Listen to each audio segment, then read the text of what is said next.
जारागुरि गगलकाटा हाथाइनि सेराव गंसे आयेनटानिफ्राय मोननाय कमिउनिटि हल बेखौ लुफुंनाय जादों आरो मिजिंथिदों बे कमिउनिटि हला जोंनि बे ओनसोलनि गुबुन गुबुन जे माखासे गेदेर फिसा हाबाफारिफोर जायो बेवहाय मोजां मोनसे सुबिदा बेयो होसिगोन दा मानो होननानै बुङोब्ला जों फिल खालामदोंमोन जे बे ओनसोलाव गुबुन गुबुन मिटिं जानाय एबा सावरायलायनो थाखाय बेफोरबायदि सुबिदा बेयाव गैयामोन दा बेनिखायनो आसाम सरकारनिफ्राय आनटाइपनि बेखौ फान्ड मोननाय जादों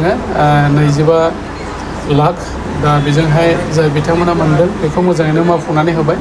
आरो हानाय लेखायै दिनै बेखौ जोङो बेखेवनायजों लोगोसेयै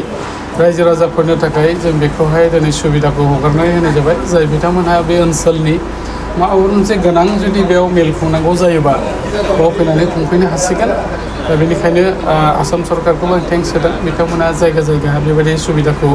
खालामनानै होनायनि थाखाय दा जोङो मिजिंथिदों खालि बे ओनसोलावल' नङा गुबुन गुबुन ओनसोलाव जोङो बेफोरबायदि कमिउनिटि हलखौ बानायनो थाखाय आखायाव लादों आरो बिसेसकरि बे सिगां 28 दिनैनि तारिखआव 1 नम्बर गसाइगाव समस्तियाव आरोबाव गोबां माखासे कमिउनिटि हलखौ लुफुंनो थाखाय गायसननाय जादों आरो बेजों लोगोसेयैनो बिटिआरनिफ्राय मानगोनां बिटिआरनि चिफ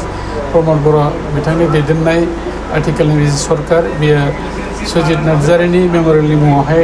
गोबां जायगायाव बेबायदि कमिउनिटि हलखौ होनाय जादों गतिके जोंनो जेरैबायदि जों हास्थायदों जोङो रायजोफोरनो होनो थाखाय जे बाथ्राखौ होदोंमोन बे आथिखालाव लुफुंजागासिनो दङ।